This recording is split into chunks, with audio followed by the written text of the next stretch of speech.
Денес по многу месеци конечно ќе продолжам со онаа тема со која што застанав некаде на почетокот на јули месец минатата година. Тоа беше серијата проповеди библиски беседи или библиски проповеди. Одржавме неколку такви библиски проповеди што се запишени во Библијата. Што значи не ги одржав јас, туку ги прочитавме и нешто коментирав за нив. Почнавме со Христовата беседа во Назарет, едно кратко подсетување, во синагогата во Назарет, оној саботен ден, кога ги цитираше зборовите од Исаија 61 глава за благопријатната година Господова и кога неговите сограѓани не можеа да го поднесат тоа, значи неговата прва проповед не можеа да ја поднесат. И во тој саботен ден се обидува да го убијат прв пат. Колку расипан ли бил Назарет. Продолживме со Христовата беседа на гората на благословите. Претежно Матеј 6 глава. Проповета во Назарет беше Лука 4 глава. И потоа преминавме на апостолските проповеди во делата на апостолите. Иако имаше уште некои беседи запишени во Евангелијата, во прилики кога Христос зборувал пред мноштво луѓе, не мора да било синагога, не мора да било црква, значи, или храмот. Кога едноставно зборувал пред мноштво луѓе, најчесто параболите тогаш ги кажувал. Но со сето тоа, ако се фатиме детално, значи, ќе треба да зборуваме за сите параболи посебно, а параболите се обработени како посебна тема. И едноставно не би сакал, нема шо да кажувам повеќе за нив. Иако зборував неодамна за неверниот, параболата за неверниот настојник, колку за објаснување и затоа што беше библиската поука на таа тема. Едноставно ја препорачувам книгата Христови очигледни поуки од Елена Вајд. Поубаво објаснување за параболите од неа, од нејзините зборови, јас не сум прочитал. Мината сабота, каде што го цитирав дел од Христовиот говор во Синедрионот, Јован 5 глава, за лажниот Христос и лажниот Месија, целиот тој говор во 5 глава Јован представува една Христова беседа. Меѓутоа, исто така и ја најавував лани Христовата тврда беседа од Јован 6 глава. Меѓутоа, еднаш порано, ако се сеќавате, почнувајќи од 2012 година, ако не се лажам, Евангелието според Јован беше посебна тема. Го имавме и со филмот, на секој стих по стих од Евангелие по Јован, па ги обработувавме и 5, и 6, и 7, и понатаму.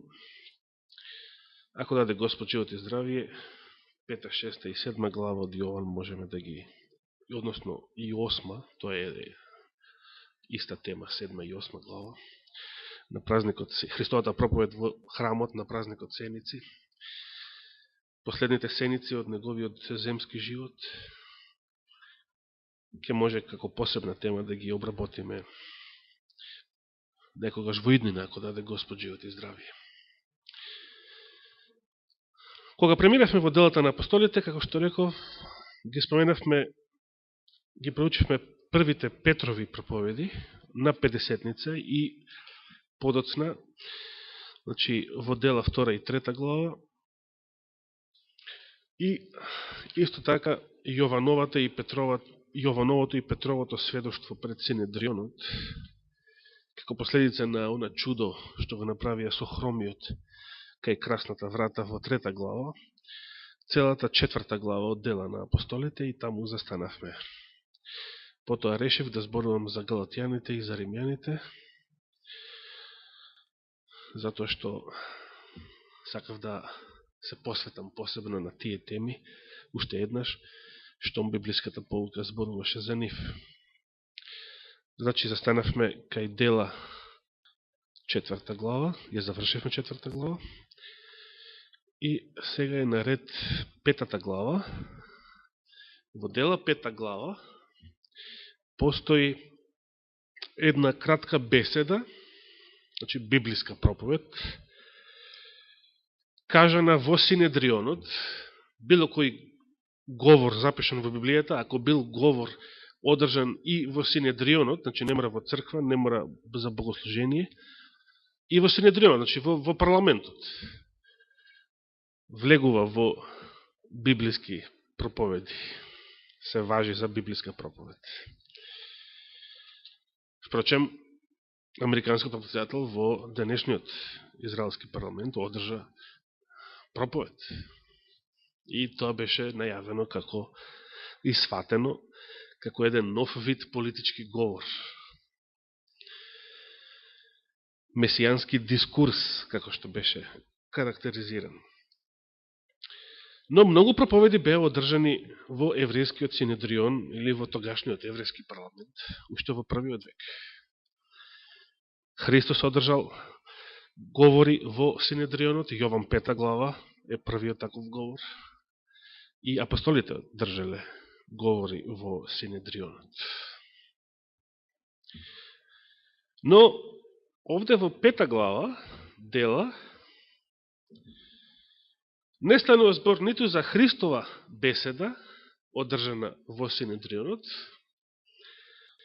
ниту за беседа на некој од апостолите.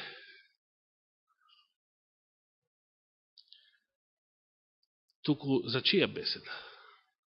Кој одржал проповед во Дела 5 глава во Синедрионот?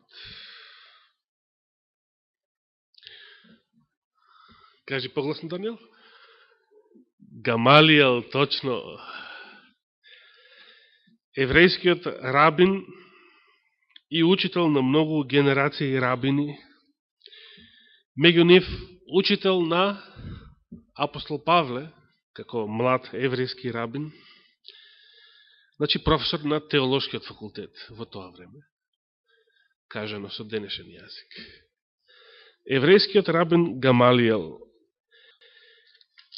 И тој одржал беседа во корист на апостолите, на нивното евангелие, за нивна одбрана и нивна полза. И многу интересно. Нешто неочекувано. Дотогаш се знаеше дека кои членови на Синедрионот беа симпатизери Христови. Ама додека беа членови на Синедрионот, беа тајни следбеници. Кога решија да станат и јавни, кога повеќе не сакаат да се кријат, тогаш и престанаа да бидат членови на Синедрионот. Многу логично. Ја загубија својата политичка и општествена кариера. И партиска, можеби. Тоа беа Никодим и кој беше други член на Синедрионот? Јосиф од Ариматеја. Односно од Рама, старозаветна, а денешна Рамала, али Аллахова Рама во превод на арапски. Но тоа е старозаветна Рама, новозаветна Ариматеја или денешна Рамала. И сега во Дела гледаме дека тоа не биле единствените двајца членови на Синедрионот, високо позиционирани водачи во јудаизмот и Израилот воопшто, туку имало и уште некои. Иако во дела не читаме што понатаму се случило со него, постојат некои усмени преданија дека и тој подоцна станал христијанин и така натаму. Не е битно. Но Гамалиел застанал тука во одбрана на апостолите. Дела 5 глава неко почнува со случајот, познатот страшен случај, со Ананија и Сапфира, нема да го читаме тоа. Но, ќе почнем да читаме од 12 стих, како последица, после случајот со Ананија и Сапфира, се дава, доктор Лука тука ни дава еден нов опис, малку општ опис, за тоа што понатаму се случувало, и вели во 12 стих, дела 5 глава, преку рацете на апостолите се појавуваа знаци и се случува многу чуда меѓу луѓето. И сите беа еднодушни во тремот Соломонов. Се сеќавате каде се спомнуваше тремот Соломонов во Евангелијата?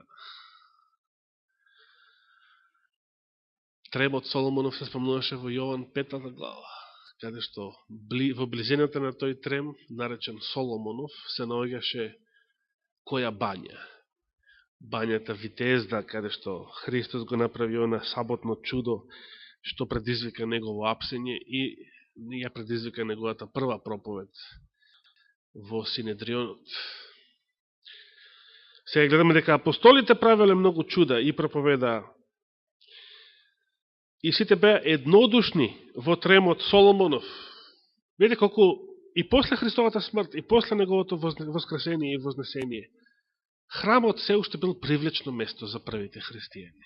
Иако Христос го прогласил за опустен дом, храмот се уште бил, вториот храм, се уште бил привлечно место за првите христијани, се додека не биле избркани. Како што било каде и во диаспората христијаните радо во саботен ден ги посетувале еврејските синагоги, се додека биле добредојдени во нив, се додека не биле избркани од тоа. 13 стих. Од другите пак никој не се осмелуваше да им се придружи, значи и покрај волку и вакви големи чуда, што уште Христос ги правеше, па сега апостолите, неговите следеници, сепак постоеле и толку тврди срца што од гордосли, од срамли, од желба за да си ја зачуваат положбата, не се осмелуваа да им се придружат. Секогаш да се појде по Христа, секогаш подразбира некаква жртва, мала или голема, како за кого. А сепак народот ги возвеличуваше. 14 стих вели, и се повеќе се зголемуваше бројот на оние што веруваа во Господ, мноштво од мажи и жени, така што и по улиците изнесуваа болни и ги полагаа на постелки и носила, така ќе помине Петар, барем сенката негова да осени некого од нив. Господ лечел и со сенката на апостол Петар. Бидејќи Петар лично би бил многу зафатен, не би можел се дојде до него наред, ако требало он лично да полага раце врз некого, за да оздравува.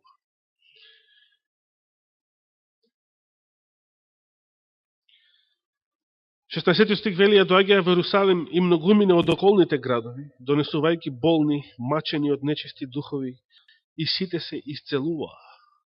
Во колку малку зборови Лука опишал восхитувачки сцени, што можеме само да си ги замислиме, или ако сакаме за подетални информации, може да најдеме евентуално во книгата на Елена Вајд, Дела на апостолите, или во други извори од Духот на пророштвото.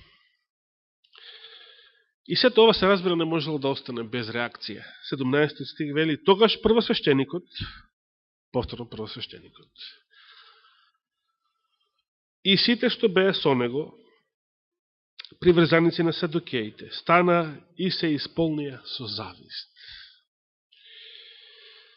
Значи, прво што се исполнија е со завист. Зошто со завист?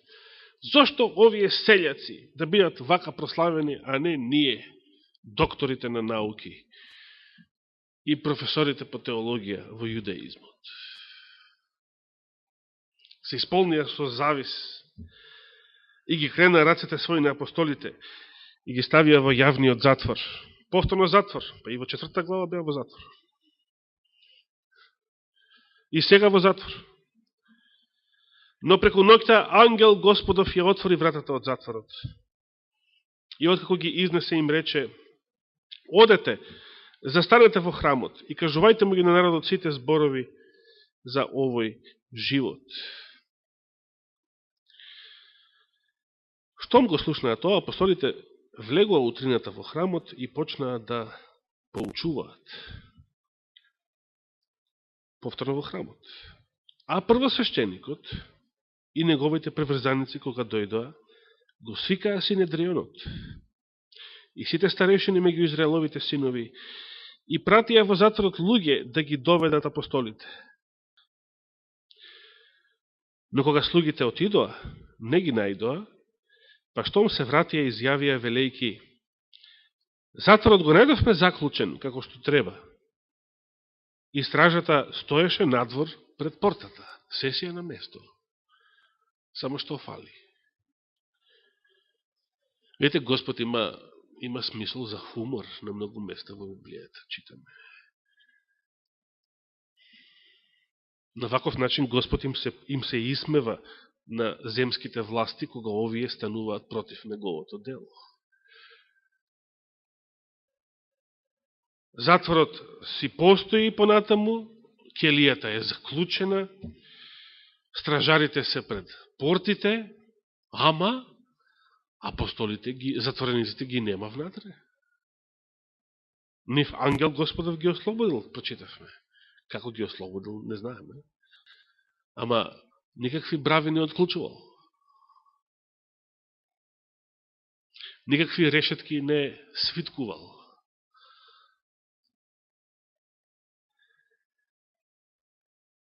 Ако го отворихме, внатре никога не најдовме.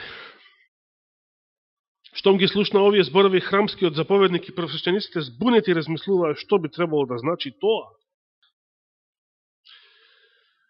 Или многу добро знае што значи, ама не сакаа да го прифатат тој заклучок. Но некој дојде, ги извести и им рече: на луѓето што ги затворивте стојат во храмот и го поучуваат народот. Тогаш храмскиот заповедник отиде заедно со слугите и ги доведе, но не на сила, зашто се плаше од народот со камења да не ги убијат нив самите. Видите колку било ова деликатна ситуација. Народот ги сака апостолите. Значи, повторно народот е на страната на вистината, се работи за еврејскиот народ, се уште Евангелието не било проповедено на некој друг народ до сега. Народот, како и во Христово време, е на страната на вистината, ама водачите, теолозите, свештениците, Синедрионот се против. Сепак, апостолите беа повторно доведени. 27 стих вели: кога ги доведоа, ги изведоа пред Синедрионот и првосвещеникот, прашувајќи ги, рече: зарем не ви забранивме строго да не поучувате во тоа име? А вие пак го исполнивте Ерусалим со вашето учење и сакате крвта на оној човек да ја фрлите на нас.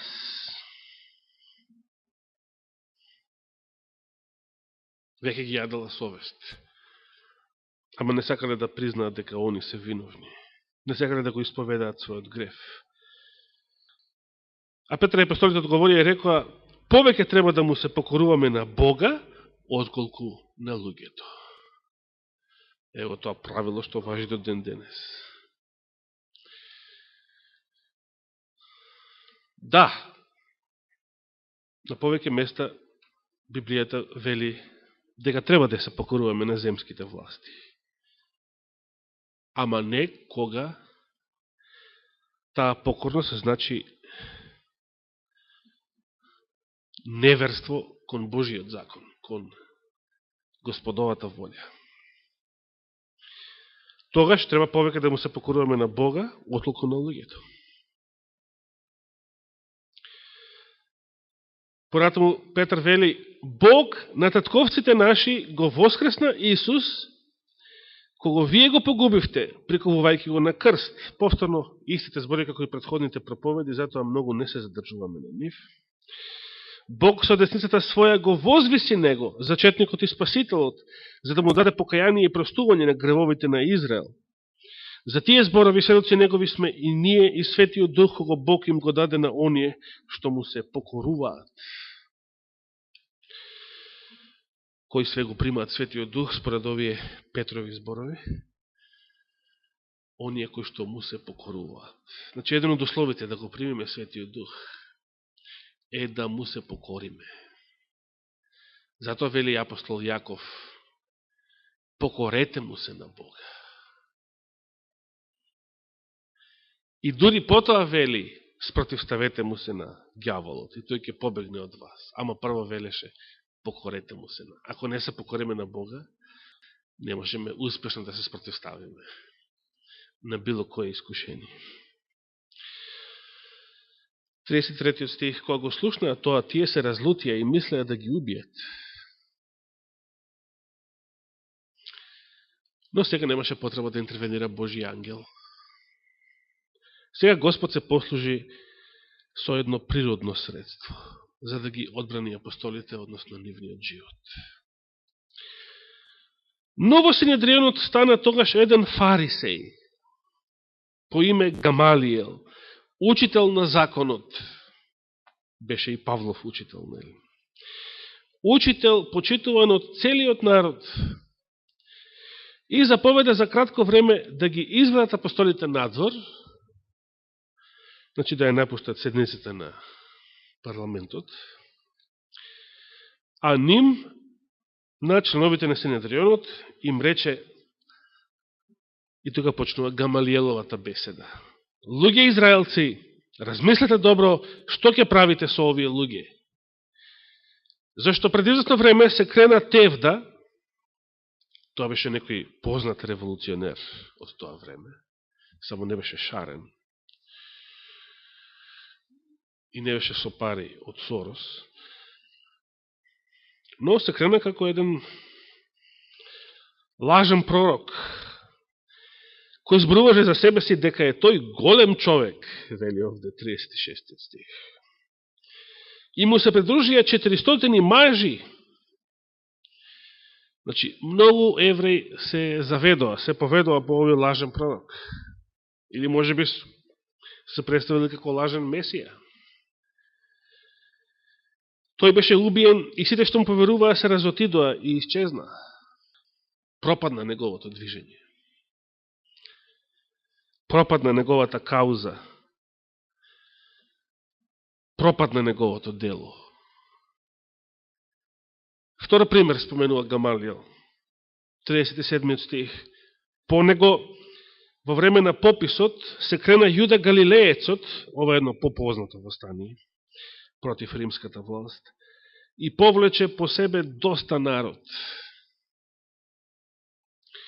Не се кажува тука колку, но може да се дознае од вон библиски историски записи, сигурно илјадници.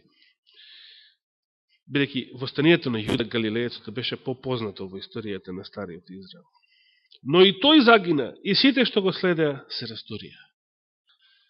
И тој беше лажен месија, лажен пророк. И имало многу такви, и после апостолите, имало многу такви. Еден таков лажен месија, попознат беше Бар Кохба и неговото востание во вториот век, во времето на царот Адријан, после апостолската епоха. Ние би можеле да ги прошириме зборовите на Гамалиел со многу други примери од подоцнежната историја. Можеме да кажеме дека и еден куп човечки империи, идеологии, движења, револуции, сето тоа, историјата го фрли во ѓубре и по известно време се покаже дека е пропадната кауза. Трула даска. Еден куп примери. Луѓе, учења, движења што се подигаа повлекуваа со себе многу народ, многу следбеници, но потоа, по известно време, пократко или подолго seедно, се растура и исчезнува. И затоа Гамалиел продолжува и вели: и сега ви велам, оставете ги овие луѓе на мир, не гибајте ги, зашто ако е таа замисла или тоа дело од луѓе, ќе се растури. Ако е пак од Бога, нивното дело. И што би рекол Гамалиел да беше денес жив во 21. век за делото на апостолите и нивното движење.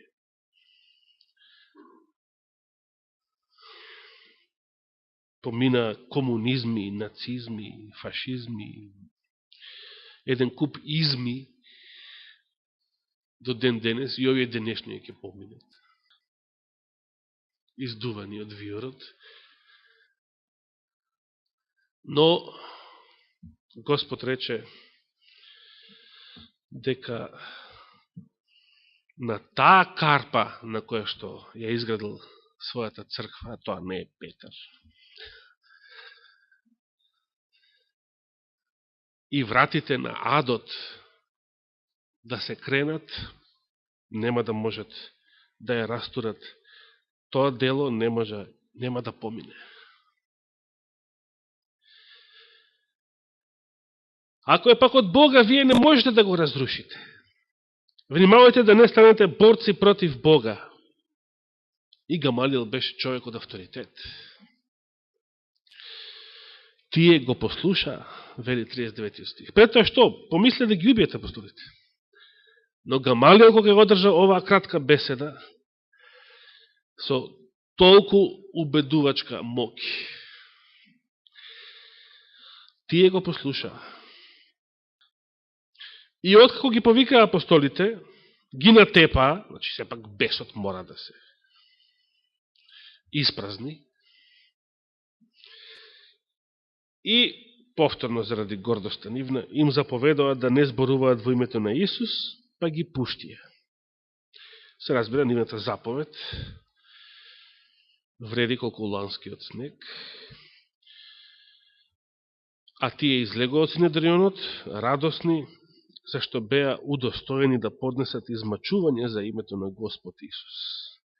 И завршува Лука, ја завршува оваа глава и вели: и секој ден во храмот и по куќите не престануваа да поучуваат и да благовестат, односно да евангелизираат, дека Исус е Христос, дека Исус е Месија, дека Исус е помазаникот, дека Исус е вистинскиот Месија и дека нема друг.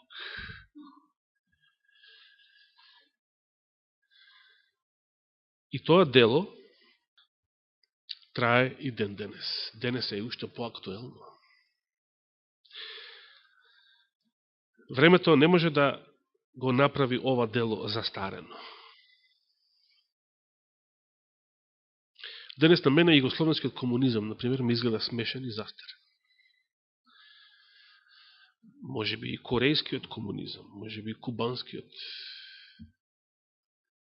Меѓутоа, Библијата, она што е напишено пред 2000 години, па тоа денес е поактуелно од 91 година кога јас прв пат читав. Како минува времето, Библијата не застарува, Библијата се подмладува. Бидејќи она за што таа зборува, станува се поактуелно и поактуелно. Незините пророќства се повеќе и повеќе се исполнуваат. Ова дело не може да помине, како што Христос не може да помине. Христос е вечен, тој повеќе не умира. И не може да исчезне. И тој е единствениот Спасител, единствениот Месија, единствената надеж, единственото решение за ова изнапатено човештво. И единственото решение за сите нас денес, за сите наши проблеми, за сите наши искушенија. Нека му е фала и слава вечно. Амин.